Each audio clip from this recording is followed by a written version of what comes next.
ஹலோங்க. இன்னைக்கு இந்த ஸ்டோரியோட எபிசோட் 4 தான் பார்க்க போகிறோம். போன பாட்டு இதோட கம்ப்ளீட் பண்ணியிருந்தேன்னா பவர் கட்டாக இருந்திருக்கும்.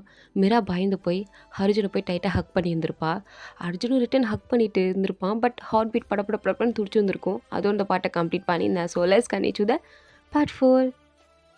இப்போ அர்ஜுனுக்கு ஒரு மாதிரி ஹார்ட் பீட்லாம் அப்படியே பயந்துட்டுருக்க. மீராவா அர்ஜுனை விடவே இல்லை. டைட்டாக ஹக் பண்ணிவிட்டு இன்னும் நின்றுட்டுருக்கா. அப்போ தான் அர்ஜுனுக்கு ஒரு அன்னோன் நம்பர்லேருந்து கால் வருது. அர்ஜுனும் அந்த கால் அட்டென்ட் பண்ணா. அதுலேருந்து ஒரு மிஸ்ட்ரியான ஒரு வாய்ஸ், உன் ஒய்ஃப் உன்கிட்ட உண்மையாக இல்லை, இன்னும் அவள் நிறைய உண்மை உன்கிட்ட சொல்ல வேண்டியது இருக்குது, கேர்ஃபுல்லாக இரு அப்படின்னு சொல்லிட்டு கால் கட் ஆகிடுச்சு. அர்ஜுனுக்கு ஸ்டில் ஒன்றும் புரியல. அப்படியே திரும்பி பார்த்தா மீரா இன்னுமே அர்ஜுனை ஹக் பண்ணிட்டு தான் இருக்கா. ஸோ மீரா கிட்ட அவன் கேட்குறான், வாட் மீரா, என்கிட்ட ஏதாவது சொல்லணுமா? சொல்லணுன்னா சொல்லு, நான் எதுனாலும் அக்செப்ட் பண்ணிக்கிறேன் அப்படின்னு சொன்னதும் மீரா எதுவுமே சொல்லாமல் அர்ஜுன் கண்ணை மட்டும் பார்த்துட்டு சொல்கிறதுக்கு ஒன்றும் இல்லை அப்படின்னு அங்கேருந்து போயிட்டா. அர்ஜுனுக்கு இன்னும் கடுப்பு தான் ஆகுது. ஸோ அப்படியே நைட்டு டின்னர் டேபிள் எல்லாரும் அமைதியாக உட்காந்துருக்காங்க. மீரா இப்போ பாரு ஏதாவது பேசிகிட்டே இருப்பா. ஆனால் இப்போ எதுவுமே பேசாமல் மேடம் அப்படியே சைலண்ட்டாக உட்காந்துருக்காங்க. அப்படியே அர்ஜுனை பார்த்தா அர்ஜுன் மீராவையே தான் பார்த்துட்ருக்காரு.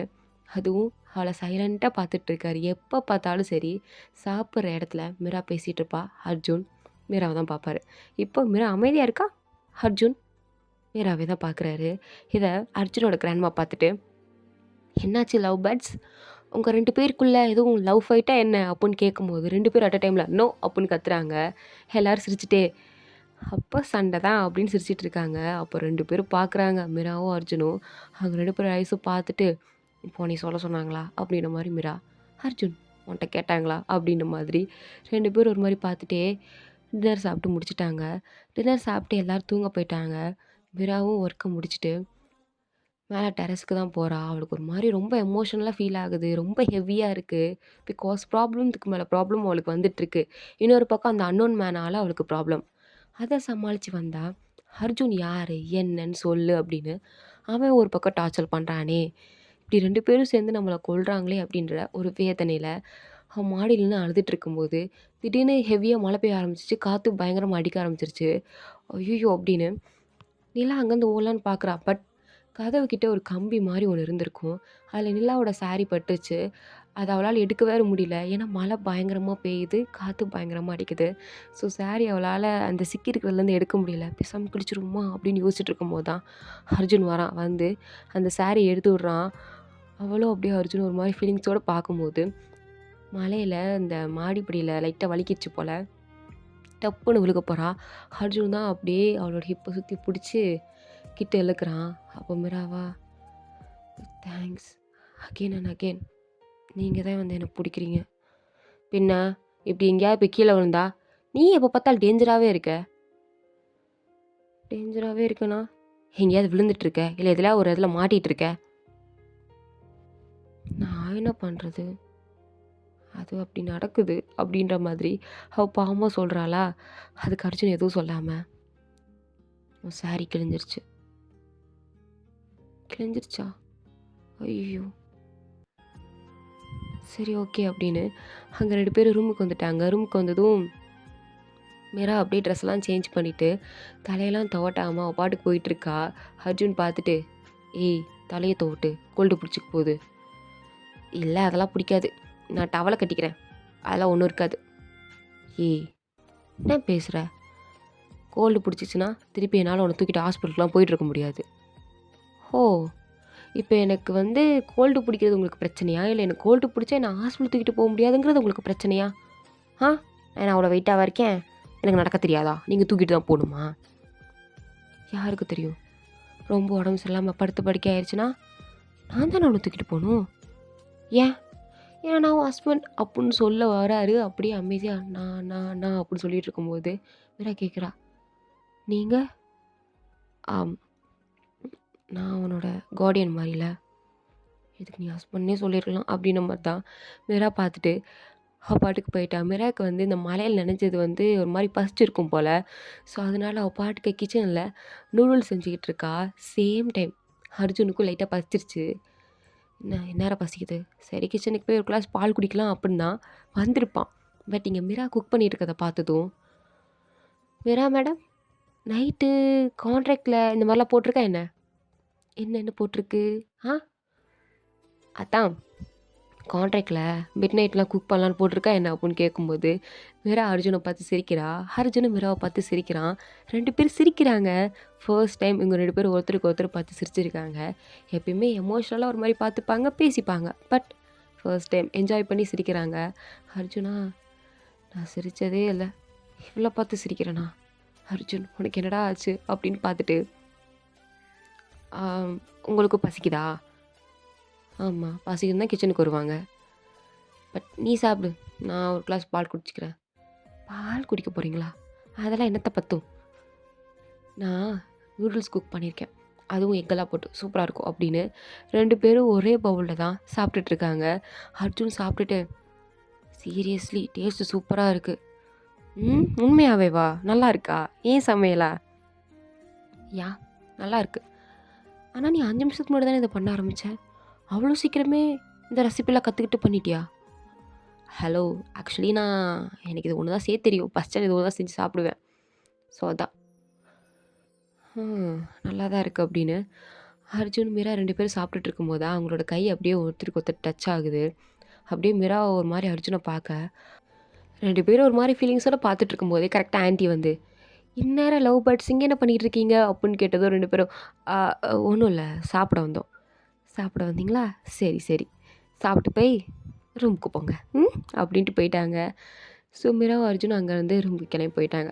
மறுநாள் காலையில அர்ஜுன் வந்து ஆஃபீஸ்க்கு கிளம்பிட்டு இருக்கான். மீரா வந்து, "அர்ஜுன் உங்க பர்ஸ்" அப்படின்னு எடுத்து குடுத்துட்டு இருக்கும்போதே, உள்ள ஒருத்தன் வரான். அவனோட பேர் ராகுல். ஸோ ராகுல பார்த்ததும் மீரா ஒரு மாரி டிஸ்டர்ப் ஆகுற மாரி தெரியுது. அப்படியே அவன நின்னு பார்த்துட்டு இருக்கா. ஆக்சுவலி இந்த ராகுல் யாருன்னா, மீராவோட ஃபேமிலி ஃப்ரெண்டாமா அப்படின்னு அர்ஜுன் அவங்க அப்பா சொல்றாரு. அதுக்கு அர்ஜுனும், "ஹாய்" அப்படின்னு சொல்லும்போது, ராகுலும், "ஹாய் ப்ரோ" அப்படின்னு சொல்லிட்டு மீராவ போய் ஹக் பண்றான். ஹக் பண்ணிட்டு, "எப்படி மீரா இருக்க? ஆஃப்டர் லாங் டைம் நான் உன்ன பார்க்குறேன்ல. பட் மேரேஜ் ஆனதுக்கப்புறம் you looking so different and so beautiful" அப்படின்னு மீராவோட ஷோல்டர் மேலே கையை போட்டுட்டு இதெல்லாம் அவன் பேசிகிட்டு இருக்கான். இதை பார்த்த அர்ஜுனுக்கு பயங்கரமாக டென்ஷன் ஆகுது. பயங்கர ஒரு மாதிரி பொசசிவாக ஃபீல் ஆகுறான். பயங்கர ஜெலஸ். அப்படியே ஒரு மாதிரி கடுப்பாகி மிராவையும் அர்ஜுனையும் பார்த்துட்டு இருக்கும்போது, பட் மிரா ஃபேஸில் அந்த அளவுக்கு ஒரு ஹாப்பினஸ் ஏதோ தெரியல. ஏதோ ஒரு டிஸ்டர்ப் ஆன மாதிரி, ஒரு பயந்த மாதிரியான ஒரு ரியாக்ஷன் தான் அவள் கொடுத்துட்ருக்கா. அர்ஜுனுக்கும் பார்க்குறான், ஏன் இவ இப்படி இருக்கா? ஃப்ரெண்டு தானே வந்திருக்கா, நல்லா பேச வேண்டியதானே, ஏன் இப்படி இருக்கா? ஆமாம், இவன் ஃப்ரெண்டு தானே, ஏன் ஷோல்டர் மேலாம் கையை போடுறான் அப்படின்னு ராகுல் ராகுலை பார்த்து அர்ஜுன் அப்படியே நின்றுட்டு இருக்கும்போது உடனே மிரா கேட்குறா, அர்ஜுன் ஆஃபீஸ்க்கு போகலையா? போகணும், இந்த காஃபி குடிச்சிட்டு போகிறேன் அப்படின்னு சோஃபாவில் உட்காந்துட்டு காஃபி குடிச்சிட்டு இருக்கான். பட் அர்ஜுனை கொஞ்சம் தள்ளி போய் மிராவும் ராகுலும் தனியாக நின்று பேசிகிட்டு இருக்காங்க. ராகுல் கேட்குறான், இன்னுமா நீ அர்ஜுன்கிட்ட எந்த உண்மையும் சொல்லலை? சொல்லணும் ராகுல், but it's not a right time. நான் நல்ல நேரம் பார்த்து சொல்லிடுறேன். நல்ல நேரம் கிள நேரம்லாம் பேசிகிட்டு இருக்காத. சீக்கிரமாக சொல்கிறது உனக்கு நல்லது, புரியுதா? எவ்வளோ சீக்கிரம் சொல்கிறியோ அவ்வளோ சீக்கிரம் இட்ஸ் குட். புரிஞ்சுக்கோ. புரியுது, எனக்கு நல்லா புரியுது. ஓகேவா? இங்கேருந்து நீ போறியா? என்னை துரத்தலே நீ இருக்காத. நீ எதையும் அவன்கிட்ட மறைக்க முடியாது, அதனால் ஞாபகம் வச்சுக்கோ அப்படின்னு அங்கேருந்து ராகுல் சொல்லிட்டு கிளம்பி போயிட்டான். போனதுக்கப்புறம் மிரா ஒரு மாதிரி சோகமாக இருக்கா.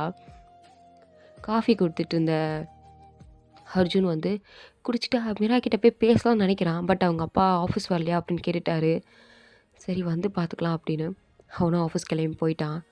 ஸோ ஈவினிங் ஆஃபீஸை விட்டு வந்ததும் மிரா இன்னுமே ஒரு மாதிரி டிஸ்டர்பாக தான் உட்காந்துருக்கா. அவளை பார்த்துட்டு, மிரா, ஏன் அர்ஜுன், உனக்கும் அந்த ராகுலுக்கும் என்ன சம்மந்தம்? அவன் யார் உனக்கு? ராகுல் காலையில் வந்தானே அவன். இதை நீங்கள் காலையிலே கேட்டிருக்கலாமே. எனக்கு காலையில் கேட்டிருக்கலாம்ல டைமில். எனக்கு மார்னிங்லேருந்து ஆஃபீஸ்க்குள்ளே மண்டல் இதே தான் ஓடிட்டுருக்கு. என்னால் எதுவுமே கான்சன்ட்ரேட்டாக பண்ண முடியல ஒர்க்கில். யார் அவன்? ஃப்ரெண்டா? அப்போ எதுக்கு அவன்கிட்ட தனியாக நின்று பேசிகிட்டு இருந்தேன்? அதுவும் ரொம்ப சீக்ரெட்டா? ஆ, இல்லை ஃப்ரெண்டா, இல்லை அதுக்கும் மேலையா? ஒன்றே முறை அழுகு வந்துடுச்சு. அழுதுட்டே, அவன் எனக்கு ஃப்ரெண்டாக இருக்கா இல்லை யாரோவா இருக்கான், உங்களுக்கு என்ன? நீங்கள் ஏன் கேர் பண்ணிக்கிறீங்க அதை பற்றி? இன்னும் இதெல்லாம் ஒரு வருஷத்துக்கு தானே. So so what? ஸோ எதுக்கு இதெல்லாம் கேர் பண்ணிக்கிறீங்க அப்படின்னு கேட்டதும் அர்ஜுனுக்கு ஒரு மாதிரி ஹர்ட் ஆகிடுச்சு. அப்படியே எதுவுமே பேசாமல் ரூமுக்கு வெளில வந்து நின்றுட்டுருக்கான், டோருக்கு வெளியே. டோருக்கு வெளியே அவன் சாஞ்சிட்டு இருக்க, உள்ள டோருக்கு மேலே அவள் சாஞ்சி பயங்கரமாக அழுகிறா.